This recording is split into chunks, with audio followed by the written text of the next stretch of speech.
Okay, guys, come back. Here we will discuss about latency and determinism. Okay, just now I told you what you mean by latency. Latency is a time taken by the receiver to respond or acknowledge back to the sender. Okay, so it should be always as less as possible. So here, like our throughput expectations, we will be expecting latency also. So what is the relationship here? So throughput should be more and the latency should be less. Okay, so here like our throughput expectations or requirements, latency expectations are also there in IoT applications, and these throughput requirements or throughput expectations and latency expectations or latency requirements should be known before selecting our access technology, because based on a particular application. So based on that particular application, you should decide which access technology I should use, whether it is requiring less latency or it is okay to have more latency, or whether that application is okay with less throughput, or I have to use the applications or technologies which give us more throughput. Okay, so this is usually this decision when selecting IoT access technology. This decision is a very common usually in our wireless networks, because in wireless networks there may be a lot of issues will be there. For example, packet loss may be there, and because of packet loss, retransmissions may occur, and because of interference also again the retransmission occurs, right? So interference means any third signal or any other person is using a bandwidth, that is interference. So then collisions may occur there, noise may be present. Okay, so these all are normal in our wireless networks. And when we use constrained networks, okay, in these constrained networks which are using constrained devices, okay, so these latency will be usually in the form of milliseconds to seconds, milliseconds to seconds. And application and protocol stacks also should support these wide ranging values, because in the constrained networks, the devices or nodes themselves are constrained. It means they are using low capacity of resources. Okay, so here latency will be usually ranging from milliseconds to seconds. So this delay, whatever I told you, this latency in the constrained networks will be usually in the form of milliseconds to seconds. Okay. Please, please go on mute. Snehal Patil. It is better to sit in your study room, not in a market.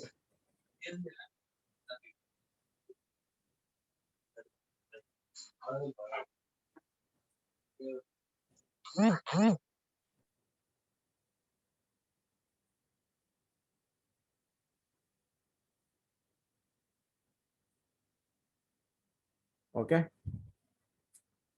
And for example, UDP in the transport layer, already you know UDP protocol. This UDP protocol is usually recommended for IP endpoints which are communicating over these low power lossy networks. So here, based on our application, based on our requirement, so here what we are doing, here we are selecting the access technology. Okay, and we are, if we want to use that access technology, first we should know the requirement, bandwidth requirement, latency requirement, and the throughput requirement. Okay, and also we should know the capacity of that access technology, how much bandwidth it can provide, what is the throughput it can provide us, what is the latency may I can get. So these all things we should know before using the access technology and selecting the protocols. Okay, so in the case of mesh topology, in mesh topology, if you consider, if communications are needed between two devices inside the mesh, then forwarding path or the path may be called for some routing optimization. Routing optimization means betterment in your routes to reach the destination. It may be short path or it may be very straight path or a short path to reach the destination in a less amount of time. So usually this routing algorithms or routing optimization will be happen, or it will be provided in the protocol which is dedicatedly made for routing purpose. That is IPv6 RPL. Remember this RPL. Okay, it is for routing purpose only. In mesh topology, usually that routing optimization will be provided by the protocol IPv6 RPL protocol. Okay, so then next topic is overhead and payload. As I already told, in a data transmission, data means what? Not only your actual message. In addition to your actual message, there may be some other informations like a receiver's address, okay, IP address, and the length of your actual message. Okay, so many things may be present there. So what do you mean by payload? Payload is your actual message, what you want to transmit. Okay. So whenever we consider this constrained access networks with the constrained nodes, it is very important for us to review what we have to do. We must review MAC payload size characteristics. Okay. MAC is a layer in a protocol stack. Remember, MAC is a layer in a protocol stack. So here in this protocol stack, we should know the payload size characteristics required by that application. It means that simply just understand, in constrained networks, constrained nodes are there, right? So if you are using constrained nodes in a constrained network, then it is very important for us to know the size of payload which is supported by this constrained network or constrained devices. That's all. Okay. And also the applications which are require the more a large size of payload, or whether they require less size of or small size of payload. These all things you should know before using the networks. Okay. So in addition, we should also be aware of any requirements of IP, not only MAC layer protocol or something. So we should always take care about this IP requirements also. IP means what? Internet protocol. That is, we should know the requirements of network layer also. So then the minimum MTU size is what here? That is 1280 bytes. Okay. So in IPv6 MTU, that is maximum transmission unit size is a 1280 bytes. Okay. So since it is a 1280 bytes, which is a more number of bytes. So if we cannot transmit them at a time, then we can go for a fragmentation of this one. Okay, since it is IPv6 IP version 6 payload, we can fragment it. It means that we can divide it into small packets, and it transmit the each packet, right? So so we can choose the fragmentation. Okay. And link layer access protocols also we can choose the link layer access protocols with a smaller MTUs, because at a time, if you are unable to transmit 1280 bytes, then you fragment them, and you can use the link layer access protocols which are able to transmit the smaller MTUs. Okay.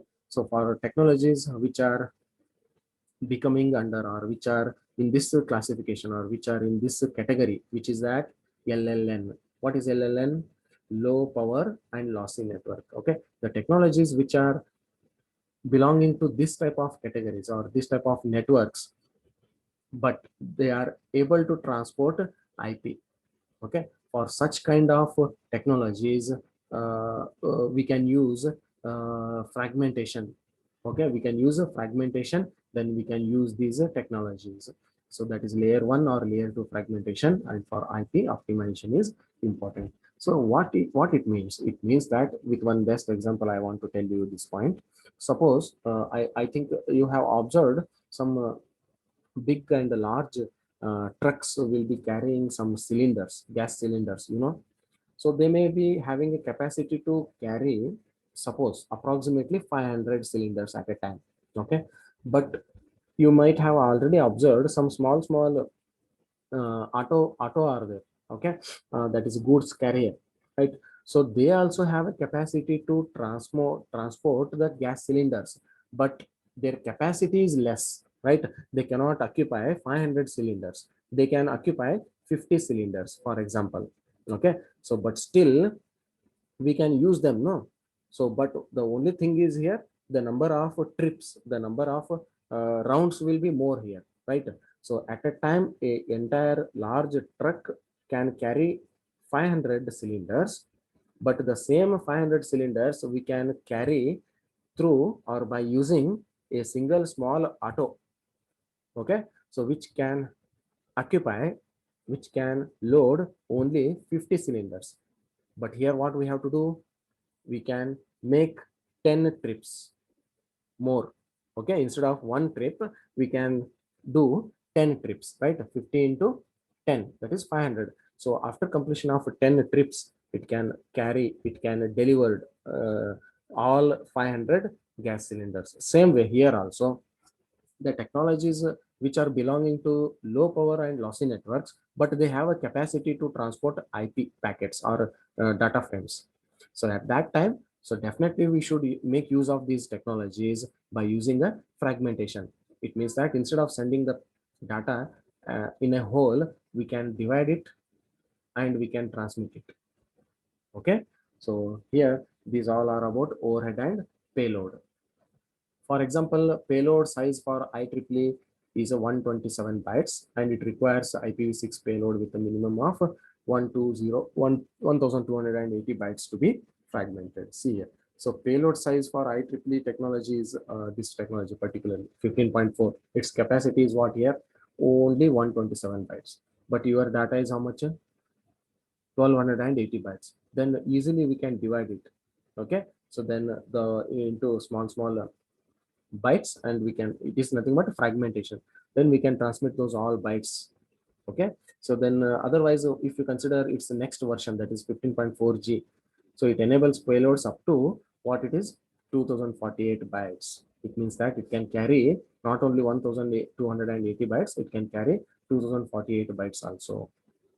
Okay, so like this we can use the technologies. If that technology is not able to transmit that data at a time, we can use the concept that is a fragmentation.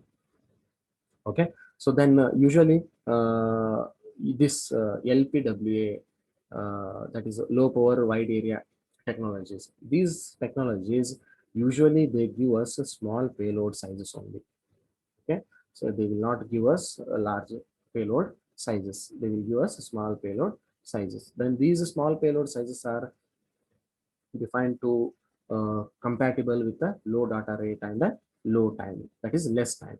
Since their size itself is a small, definitely they will have a low data rate, and since the data itself is a small here, and the time taken by this data transmission will be also less here.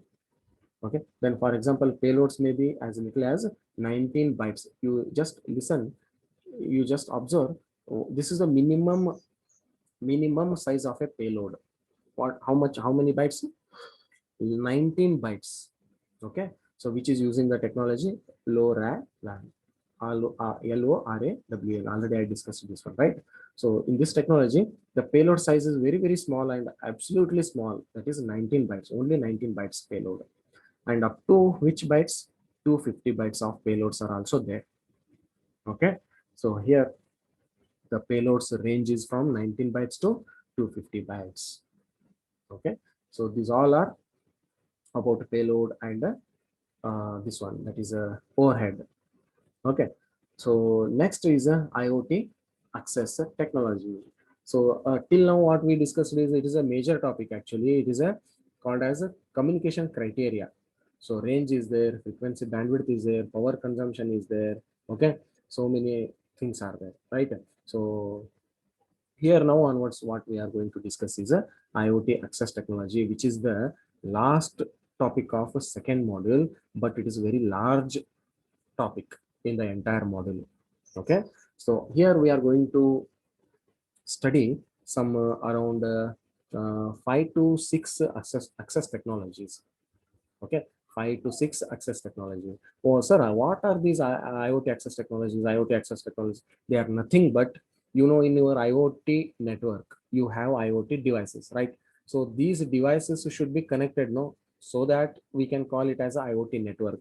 To connect them, what technology you are using as a media, it may be wired or it may be wireless, and here our focus is on only on wireless, remember.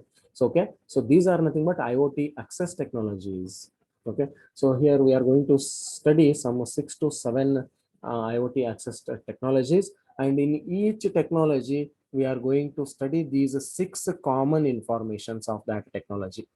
Okay, so what are those 6 IoT technologies informations? The first information is a standardization and alliances. Okay, so it means that the standard bodies that maintain the protocols for a technology. Here some standards are there for particular requirement.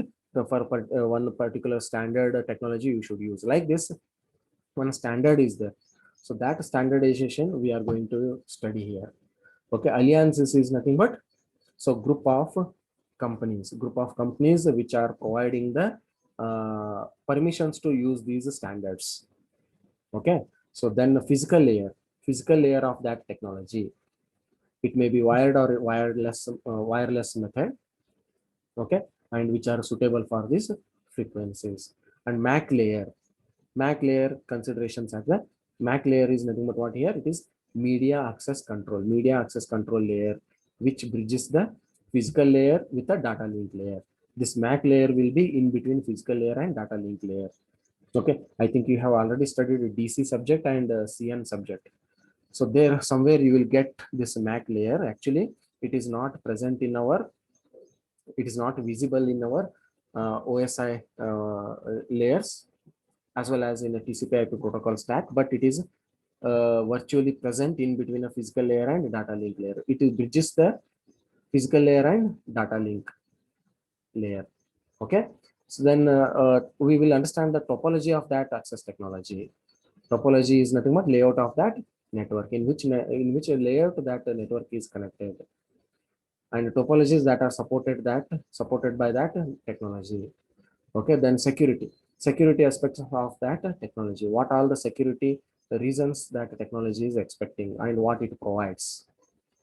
And competitive technologies is nothing but, so already you are studying one IoT access technology, right? So in addition to these technology, are there any other technologies which are competing with this technology or what, and how best they are providing their service than this technology? So these all things we are going to study in each and every technology. Okay, 6 points you remember: standardization, physical layer, MAC layer, topology, security, and competitive technology. Okay, so we are going to study around 6 to 7 technologies in each and every technology. Again, in turn, we will study these 6 informations of that technology. Okay, that one first technology is IEEE 802.15.4. That is 15.4. Now onwards, usually I call it as a 15.4. Okay, so this is basically, it is a wireless access technology. Okay, wireless access technology, and it is very much suitable for low cost and low data rate devices which are powered or run on a batteries. See here, this is very much suitable for low cost devices and low data rate devices which are operated on a power or else which are operated on batteries. And it is very much suitable for the devices which are having a reasonable battery life, not less or low battery life, or not more battery life also. Reasonable, okay, it is okay. So this battery is giving me 1 year life, then it's okay for me. Okay, so such kind of situations, for such kind of devices, this IEEE 802.15.4 is suitable. And its one more advantage is it is easy to install. Deployment is very easy because it has a very compact protocol stack. It means a very small protocol stack it has. Okay, then commonly, usually we will find this technology in the following applications or deployments: home automation or building automation. In this application, we will use this 15.4. And automotive networks and industrial wireless sensor networks, interactive toys and remote controls. So in these all applications, all are different types of deployments, we use this 15.4. Okay, for this technology, let us see that the first information, that is standardization. What is the standard technology for this 15.4? Because there are, based on a particular application and based on a particular requirement, we may change this standard. Okay, so 15.4 or 15.4 or this 15, 802 15. So task group 4, it defines, okay, it defines low data rate physical layer specifications as well as a MAC layer specification. You know, physical layer and MAC layer. So MAC layer bridges between physical layer and data link layer, right? So here we are talking about physical layer and MAC layer. Okay, so these specifications, and particularly which specification, low data rate specifications, and for wireless personal area networks, that is WPAN. WPAN. Okay, this standard, you just remember, for low data rate, for low data rate, for wireless personal area network, we use 15.4. Okay, so this is standard. For this requirement, we use this technology. This is a standard it is.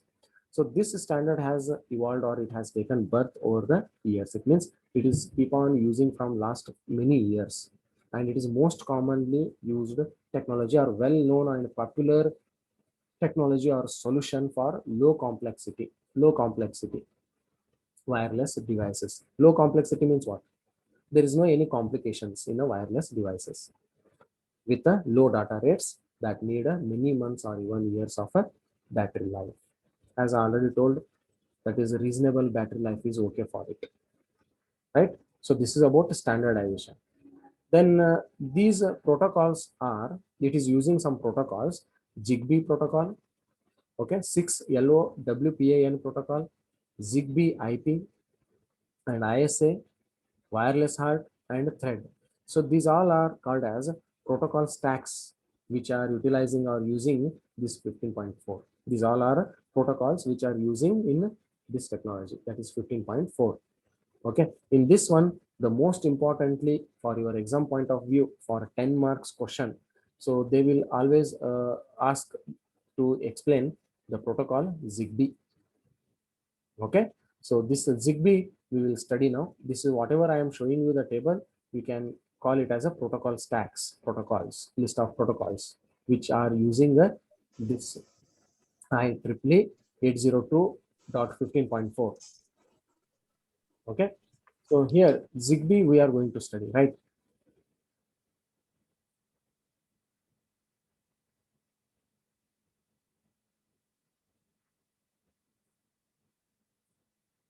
Okay, Zigbee. So very important question, which is for 10 marks, Zigbee protocol. And this is the protocol stack, high level Zigbee protocol stack.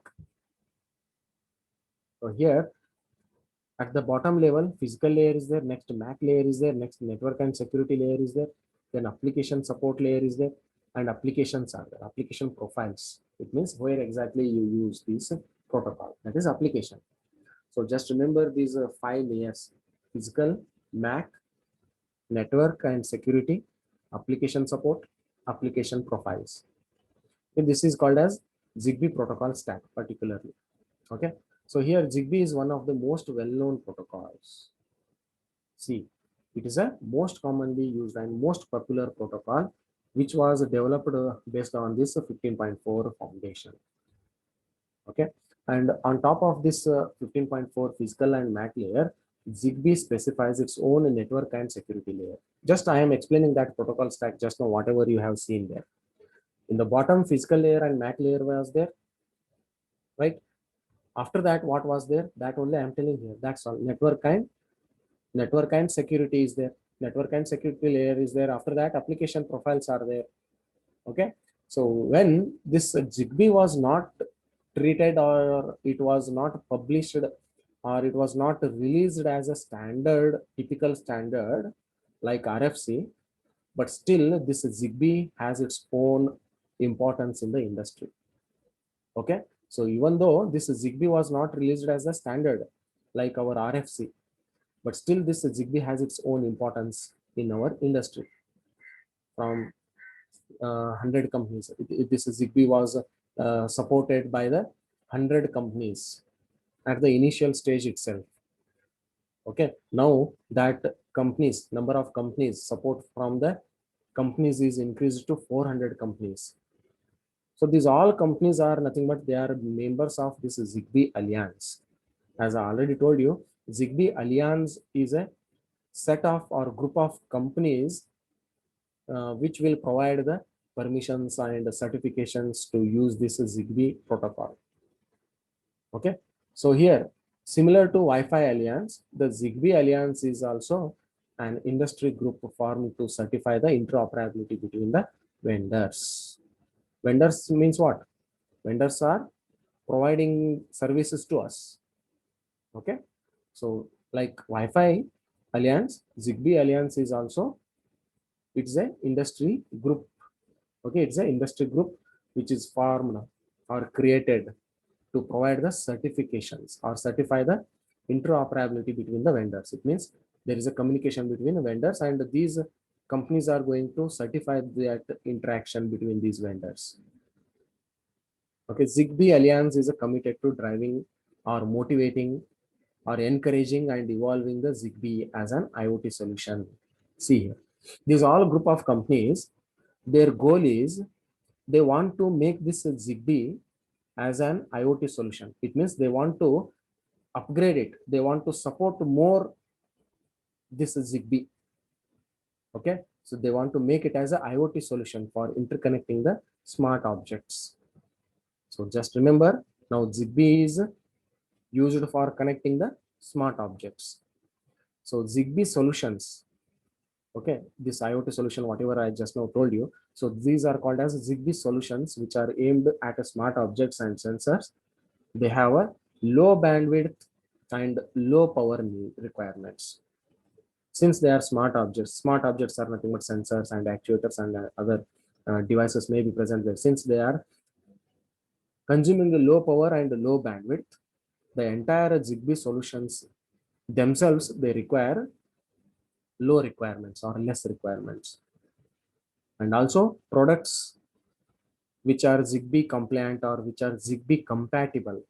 The products or the softwares or any other outputs from the networks, they are Zigbee compatible and they are certified by the Zigbee alliances. Alliance should interoperate even though they are different vendors. Even though different vendors may manufacture them. It means that the products which are produced by different vendors or different manufacturers, but there should be a compatibility and communication or interaction between these vendors who are selling those products. Okay, and those products are compatible with this Zigbee. Okay, and these products are certified by Zigbee Alliance. Okay, this is about Zigbee and Zigbee Alliance. So usually this Zigbee uses this 15.4 standard at a lower physical and MAC layer. See here, lower means what? In your protocol stack, if you observe Zigbee protocol stack, there at the bottom physical layer is there and MAC layer is there, right? So usually this Zigbee uses this IEEE technology, 15.4 technology or standard in only physical layer and MAC layer. And Zigbee specifies or mentions the network and security layer, as well as it also specifies or gives us application support layer, which are going to sit on top of these all lower layers. Lower layers means which layers? Physical layer and MAC layer. Obviously, this network and security layer and application support layer and application profile layer, these all are on top of these all lower layers, right? If you observe that protocol stack diagram, you can write it. Okay, the Zigbee network and security layer protocol, security layer provides the mechanisms or some techniques for network startup, configuration, routing, and network securing communications. Okay, this network and security layer, as its name itself is, it's a network layer as well as it is a security layer. So what is its purpose? It provides network setup, network configuration, network routing, and providing a security to the communications which are through this network. Okay, so this includes not only providing a mechanism for these all things, it is also providing some calculation capabilities. What calculations, sir? So since it is it is involving the routing operations here, it is supporting or it is providing mechanism for routing. It means that it is providing us some routing algorithms. That's all. Mechanisms means what here? Routing algorithms. So it has to calculate the routing paths. It is also providing us the best paths, efficient path.